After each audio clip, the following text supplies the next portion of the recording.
La víspera de Navidad de 2009. Loro Parque en Tenerife, España, estaba iluminado festivamente, con villancicos resonando en el aire y turistas llenando las calles de alegría.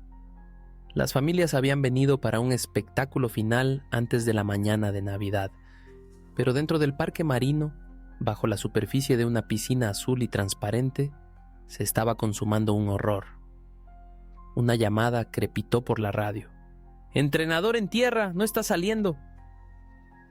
Alexis Martínez, una promesa de 29 años entre los entrenadores, había entrado al agua con una orca asesina de 6 toneladas llamada Keto. Se suponía que era una simple prueba para un espectáculo festivo. Pero en un instante todo se rompió.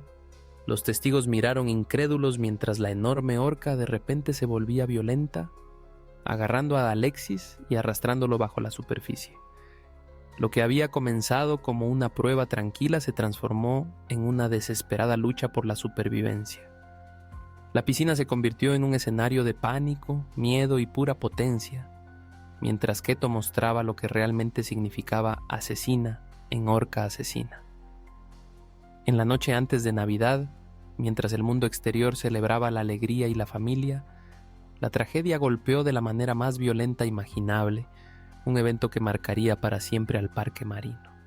Antes de que su nombre se convirtiera en sinónimo de tragedia, Alexis Martínez era conocido por su calidez, disciplina y la inquebrantable dedicación a los animales que cuidaba. Nacido en España, Alexis creció rodeado por el mar. Sus amigos lo describían como aventurero, con los pies en la tierra y feroz en su compasión. Para él no era solo un trabajo, era una vocación. Quería comprender a estas poderosas criaturas, conectarse con ellas de maneras que pocos se atrevían. En 2009, Alexis había ascendido rápidamente en Loro Parque, uno de los parques marinos más visitados de Europa. Para el público, era el instructor sonriente que se lanzaba al agua con gracia, haciendo que la coreografía imposible con las orcas pareciera un gesto sin esfuerzo. Detrás de escena era respetado por su paciencia y su tranquila seguridad. A diferencia de otros que se acercaban a las orcas con arrogancia, Alexis las trataba con humildad, plenamente consciente de su fuerza. Estaba especialmente unido a Keto, el enorme macho de 14 años que más tarde le quitaría la vida. Para Alexis, Keto no era solo un animal, era un compañero. Entrenaban juntos cada día, probando rutinas que combinaban confianza, sincronización y márgenes de seguridad muy estrechos, pero la verdad era más oscura de lo que los espectáculos sonrientes sugerían. Las orcas del Loro Parque no habían nacido allí, habían sido enviadas desde SeaWorld en Estados Unidos, en arrendamiento al Parque Español. Estas ballenas formaban parte de una máquina global de entretenimiento, trasladadas a través de los océanos, entrenadas para trucos deslumbrantes y controladas con recompensas alimentarias. Para Alexis, trabajar con ellas era un sueño, pero bajo ese sueño, las orcas llevaban cicatrices de reclusión, de la ruptura de lazos familiares, de la vida antinatural en cautiverio. Y aunque Alexis tal vez no lo había previsto, esas cicatrices estaban a punto de emerger de la manera más violenta. Keto no nació en Loro Parque. Fue un producto de la cautividad desde el principio. Nacido en SeaWorld San Antonio en 1995, era la descendencia de 2 orcas que ya habían vivido en tanques a miles de kilómetros de sus manadas naturales. Como muchas ballenas en cautiverio, nunca conoció la vida salvaje, solo muros de cemento, silbatos y cubos de pescado. Desde el principio, Keto fue tratado como una propiedad. A los 3 años fue trasladado de San Antonio a Orlando. 2 años después fue enviado de nuevo, esta vez a San Diego. En 2006, SeaWorld lo alquiló al Loro Parque en Tenerife, España, como parte de un acuerdo para abastecer su nuevo acuario de orcas. Tenía solo 10 años, aún estaba en crecimiento, y de repente fue colocado en un ambiente completamente desconocido. Para los visitantes, Keto parecía majestuoso, un gigante de 3.000 kilos que realizaba saltos y zambullidas con una gracia sin esfuerzo. Pero quienes conocían la situación veían otro lado. Los entrenadores notaban que Keto podía ser impredecible, lunático y cada vez más difícil de manejar.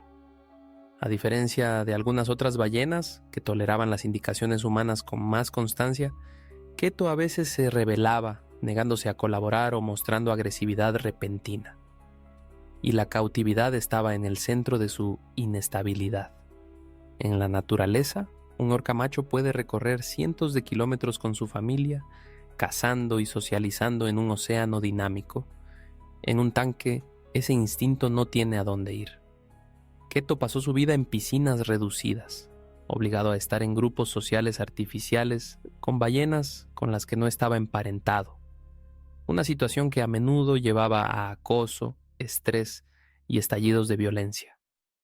Los informes sugerían que en el momento de la muerte de Alexis, Keto ya mostraba comportamientos preocupantes. Era poderoso, joven e inquieto, y aunque entrenadores como Alexis intentaban construir lazos de confianza, nunca podían borrar lo que la cautividad había creado: un depredador frustrado sin una salida. El 24 de diciembre de 2009, toda esa fuerza reprimida estallaría, y Keto entraría en la historia como una de las ballenas más peligrosas jamás mantenidas en cautiverio. Era el 24 de diciembre de 2009. Mientras gran parte del mundo se preparaba para las cenas festivas y las tranquilas veladas en familia, Loro Parque estaba en ebullición. El equipo ensayaba para una exhibición navideña especial, completa con música, disfraces y coreografías entre humanos y orcas. Para Alexis Martínez, era solo otro día de trabajo. Tenía 29 años, era fuerte, seguro de sí mismo y respetado entre sus colegas. Sus compañeros lo describían como disciplinado, atento y profundamente apasionado por los animales que cuidaba. Había entrenado con Keto muchas veces antes. A simple vista, no había razón para pensar que esa sesión sería diferente. El estadio estaba casi vacío, sin multitudes gritando, sin aplausos. Solo unos pocos miembros del personal y entrenadores repasaban las secuencias que entretendrían a los visitantes al día siguiente. Alexis se sumergió en el agua junto a Keto, confiando en la enorme orca como siempre. Pero bajo esa calma atmósfera de ensayo, algo cambió en Keto. Ya fuera frustración, confusión o un instinto que ningún humano podía comprender completamente, la ballena se apartó del guión. Sin aviso, se lanzó. Los testigos recordaron luego lo rápido que sucedió. Un momento Alexis tenía el control. Al siguiente era arrastrado bajo el agua. Keto golpeó a Alexis con su enorme cabeza y cuerpo, estrellándolo contra el pecho con una fuerza devastadora. En una piscina diseñada para el entretenimiento, de repente se convirtió en un campo de batalla. Los entrenadores en los bordes gritaban y trataban de intervenir, pero no podían hacer nada. El agua se convirtió en una trampa. Cada vez que Alexis intentaba salir a la superficie, Keto lo bloqueaba, obligándolo a bajar una y otra vez. El silencio del ensayo fue roto por el pánico. Ya no era un espectáculo, era una lucha por la supervivencia, y Alexis estaba perdiendo. El agua, que tantas veces había sido el escenario de Alexis, se convirtió en su prisión. Keto, que pesaba más de 6.000 libras, se movía con una precisión aterradora. Los testigos lo describieron como deliberado, no un error torpe de un animal confundido, sino la fuerza dirigida de un depredador que afirmaba el control. Cada vez que Alexis intentaba salir a la superficie para respirar, Keto lo interceptaba. Los entrenadores que observaban desde la plataforma gritaban, golpeaban el agua y soplaban el silbato de llamada, desesperados por distraer a la ballena. Nada funcionaba. Keto ignoraba todas las señales, todas las indicaciones que alguna vez se habían vuelto naturales durante los entrenamientos. Su atención estaba fija y Alexis era el objetivo. Bajo el agua, la lucha de Alexis fue brutal pero breve. Keto lo golpeó con el rostro, la fuerza rompedora que impactó el pecho y el abdomen con la potencia de un camión. El impacto fracturó las costillas, rompió órganos internos y dejó a Alexis luchando no solo por aire, sino contra heridas catastróficas. Una espiral de burbujas subió a la superficie, luego el silencio, roto solo por los movimientos agitados de la horca. Para el personal los segundos se alargaron hasta convertirse en una eternidad. Sabían lo que estaban viendo: un colega, un amigo, atrapado bajo miles de litros de agua sin salida. Cuando el personal logró llamar a Keto y sacar a Alexis de la piscina, ya era demasiado tarde. Su cuerpo estaba sin vida. El joven vibrante, que había dedicado su carrera a esos animales, desapareció en pocos minutos. La autopsia confirmó más tarde lo que todos temían: se había ahogado, pero solo después de sufrir un enorme trauma interno debido a los golpes violentos de Keto. Lo que comenzó como un entrenamiento terminó en una pesadilla, un enfrentamiento fatal entre hombre y animal en la víspera de Navidad, a puerta cerrada. El puente de la piscina en Loro Parque cayó en el caos.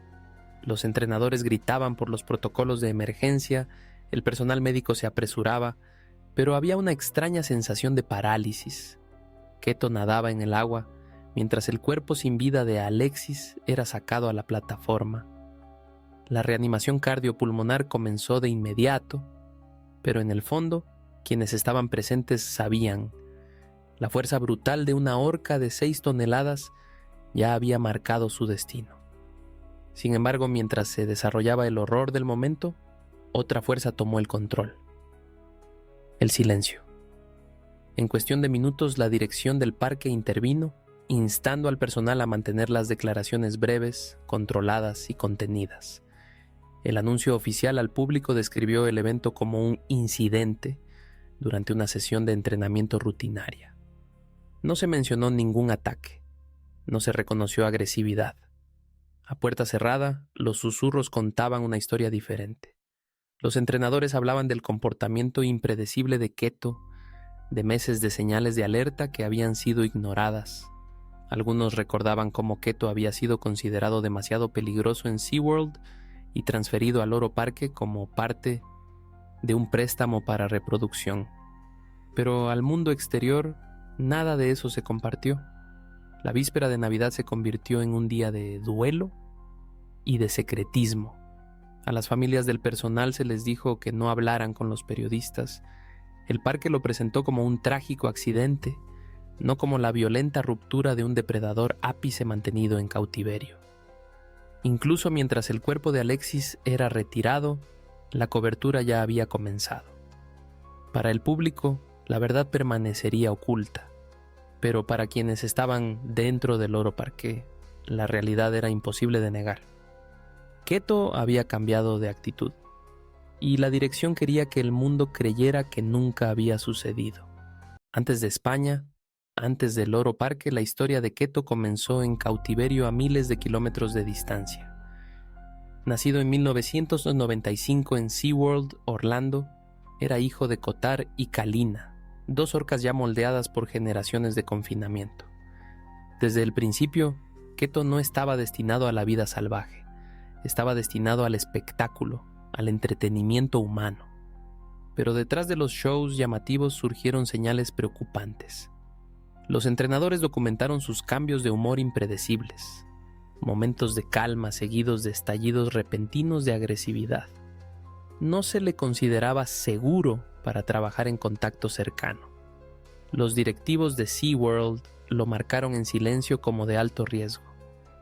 Y en el mundo secreto de los parques marinos, una orca peligrosa a menudo se manejaba no resolviendo el problema, sino trasladándola a otro lugar. En 2006, SeaWorld envió a Keto al Loro Parque en Tenerife, España. Oficialmente formaba parte de un programa de cría y entrenamiento, pero los que trabajaban allí conocían la verdad. Keto era una responsabilidad. En Loro Parque se unió a otras orcas propiedad de SeaWorld, entre ellas Tecoa, Skyla y Kohana. Ninguna de estas orcas tenía un grupo familiar estable. Eran una colección artificial, reunidas como extrañas en una jaula. El ambiente era tenso. Las orcas son animales sociales con jerarquías complejas, pero en Loro Parque la agresividad latía. El tamaño y la fuerza de Keto lo hacían dominante, pero también volátil. Era poderoso, impredecible y cada vez más peligroso para trabajar. Los entrenadores veían las señales, cargas falsas, rechazo a seguir órdenes, episodios de dominio injustificado, pero los shows continuaban. SeaWorld aún poseía a Keto, aún controlaba la narrativa y aún tenía interés en mantenerlo como recurso para los espectáculos. Lo que en Orlando se había etiquetado como comportamiento problemático era ahora la realidad cotidiana de Loro Parque. Así que, cuando Alexis Martínez entró en la piscina la víspera de Navidad, no solo estaba trabajando con una orca, estaba enfrentando el peso de un legado oscuro, construido sobre años de advertencias ignoradas, riesgos transferidos y peligros disfrazados de entretenimiento. La víspera de Navidad 2009. El ambiente en Loro Parque era festivo, el parque decorado para la temporada navideña. Para la mayoría de las personas, el día estaba lleno de luz y alegría. Para Alexis Martínez, era solo otro día de trabajo, otra prueba antes del espectáculo nocturno programado con la orca. Lo había hecho cientos de veces antes. Alexis conocía a Keto, había trabajado junto al orca macho de 14 años innumerables veces, guiándolo a través de las rutinas, alimentándolo, premiándolo. En la superficie su vínculo parecía fuerte. Para el público era hombre y ballena en armonía, pero bajo la superficie se escondía la tensión. Keto había estado inquieto en las últimas semanas, los entrenadores susurraban sobre su imprevisibilidad. Sin embargo, nadie esperaba lo que sucedería después. La prueba comenzó sin problemas. Alexis daba señales y Keto respondía con potencia y precisión. Los entrenadores en los bordes se relajaban, algunos incluso sonreían por cómo la ballena parecía desempeñarse bien. Pero en el agua, Alexis estaba a pocos pasos de un depredador que pesaba más de 6 toneladas. Entonces, sin aviso, Keto se giró. En una fracción de segundo, la calma se disolvió en violencia. Se lanzó sobre Alexis, aferrándose a él con una fuerza aterradora. Antes de que alguien pudiera reaccionar, Keto lo arrastró bajo la superficie. El agua estalló en caos. Alexis luchaba por liberarse, tratando de patear hacia arriba, pero Keto lo golpeó en el pecho, un golpe devastador que fracturó costillas y rompió órganos vitales. Cada intento de Alexis por emerger fue recibido con otro golpe brutal. Los entrenadores gritaban frenéticamente desde el borde, pero no podían hacer nada. Keto tenía el control y no soltaba la presa. Los testigos dijeron luego que el ataque fue escalofriantemente deliberado. Keto no perdió interés. No fue una colisión accidental. Apuntó, persiguió y silenció a su entrenador con fuerza calculada. Los minutos se dilataron en una eternidad. Cuando Keto finalmente lo soltó, Alexis flotaba inmóvil en el agua. La piscina, antes llena de gracia probada, era ahora una escena de horror. Era la víspera de Navidad, pero para Loro Parque la festividad quedaría para siempre marcada por el momento en que una orca confiable se volvió, y la vida de un entrenador fue arrebatada de la manera más brutal posible. Cuando Keto finalmente se dejó llevar, el silencio cayó sobre el agua, ese tipo de silencio que parece que el mundo ha dejado de respirar. Alexis flotaba cerca de la superficie, el cuerpo blando, a la deriva como una muñeca rota.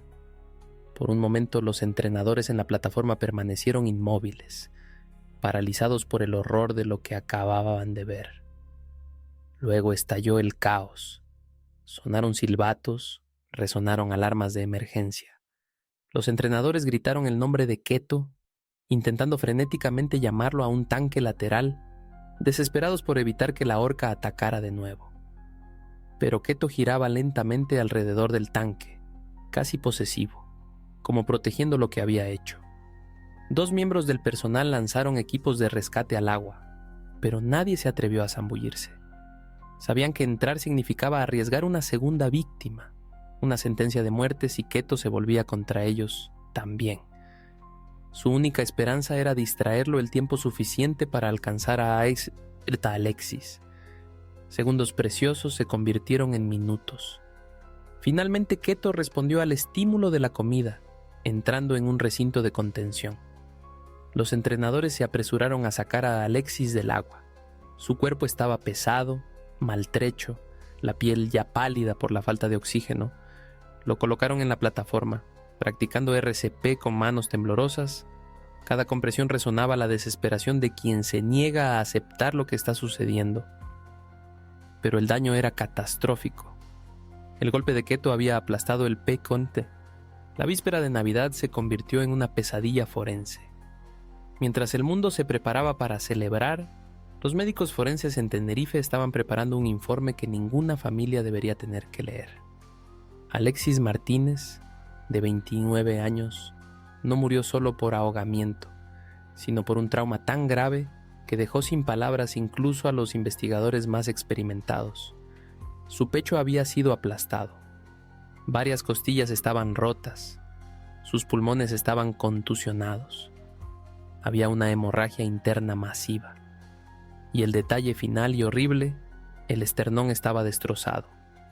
No se trataba de un accidente, fue un trauma por fuerza contundente, infligido por una orca que pesaba más de 3.000 kilogramos. El asesino, Keto.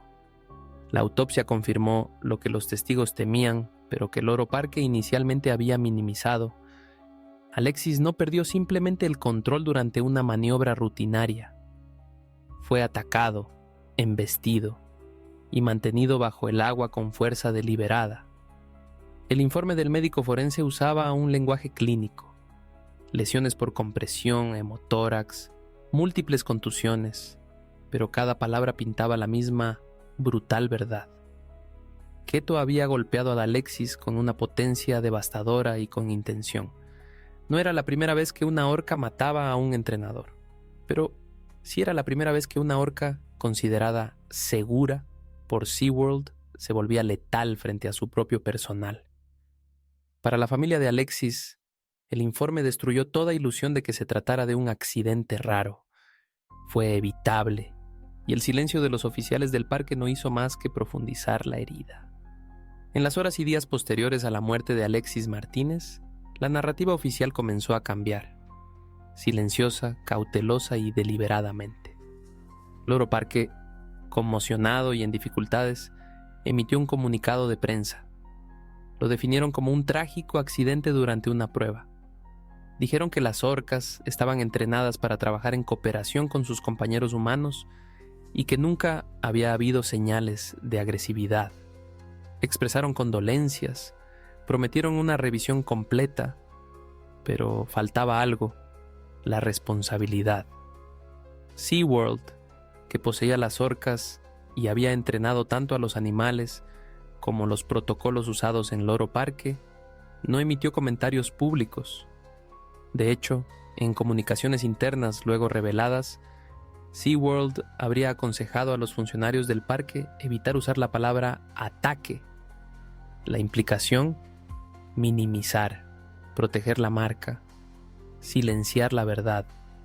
Expertos en ballenas y personas del sector susurraban sobre la problemática historia de Keto, su aislamiento, la transferencia de SeaWorld a España, las sesiones de reproducción forzada, su limitada estructura social. Pero nada de eso se hizo público en ese momento. Incluso la familia de Alexis tenía dificultades para obtener respuestas. ¿Qué había ocurrido exactamente en esa piscina? ¿Qué procedimientos de seguridad habían fallado? ¿Por qué se había autorizado a la orca a trabajar en el agua solo unos meses antes? Dentro del parque, los entrenadores quedaron traumatizados y bajo orden de no hablar. El silencio no solo se fomentaba, se esperaba.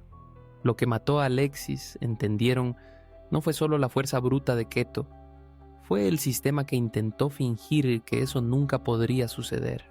Lo que hizo que la muerte de Alexis Martínez fuera aún más inquietante fue el hecho de que no era algo sin precedentes. Solo unos meses antes, el programa de cría de orcas de SeaWorld ya había sufrido consecuencias devastadoras. En el centro de todo estaba una ballena, Tilikum.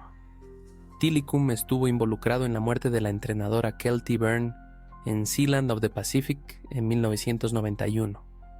Posteriormente fue trasladado a SeaWorld Orlando.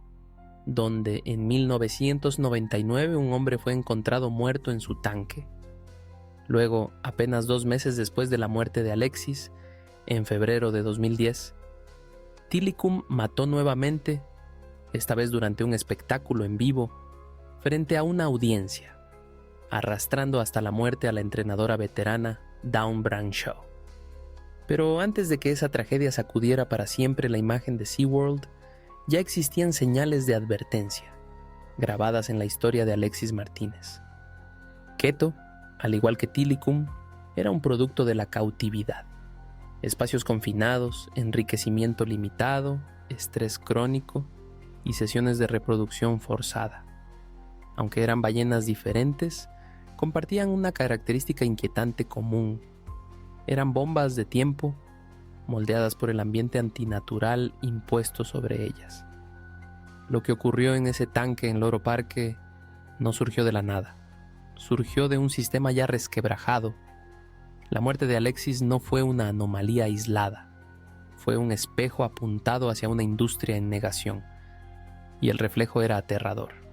Tras la muerte de Alexis Martínez, Loro Parque y SeaWorld pasaron rápidamente a controlar los daños. Las declaraciones oficiales definieron el incidente como un trágico accidente. Un paso en falso, una desafortunada resbalada durante los ensayos. Pero la autopsia dijo otra cosa. Alexis no se había ahogado simplemente. Había sufrido múltiples lesiones por trauma contuso, costillas rotas, un pulmón colapsado, una hemorragia interna masiva.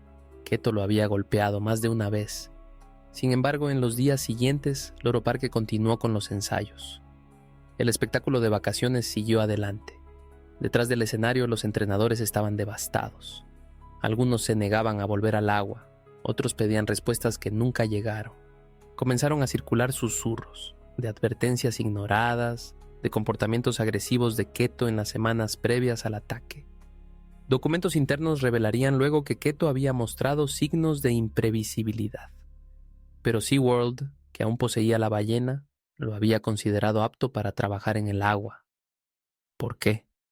Porque el silencio protegía la marca, porque admitir un patrón significaba aceptar la responsabilidad, porque reconocer que la muerte de Alexis era prevenible habría destruido la ilusión de control. Su legado fue enterrado bajo la manipulación de relaciones públicas y la obstrucción corporativa. Pero dentro de la comunidad de mamíferos marinos, su nombre se ha convertido en un silencioso grito de batalla, un recordatorio de lo que la industria quería olvidar. Esta no fue una tragedia aislada. Alexis Martínez no fue el primero, ni sería el último. Solo 2 meses después, en febrero de 2010, otra orca llamada Tilikum arrastró a la entrenadora Dawn Brancheau al agua en SeaWorld Orlando. Murió casi de la misma manera, retenida bajo el agua, golpeada, aplastada. 2 muertes, 2 jóvenes entrenadores, 2 enormes orcas nacidas en cautiverio que se presentaban ante el público. Ambas tragedias extrañamente similares, ambas ocultas bajo las alfombras corporativas hasta que fue demasiado tarde. Y sin embargo, hubo señales de alarma mucho antes del último suspiro de Alexis. Alexis Martínez murió haciendo lo que amaba, pero no de la manera que merecía. Su muerte, como otras, no fue solo un trágico accidente, fue una advertencia ignorada. ¿Cuántos otros entrenadores, cuántas otras orcas deben pagar el precio de nuestra ilusión de control? Este fue el horrible último encuentro de Alexis Martínez.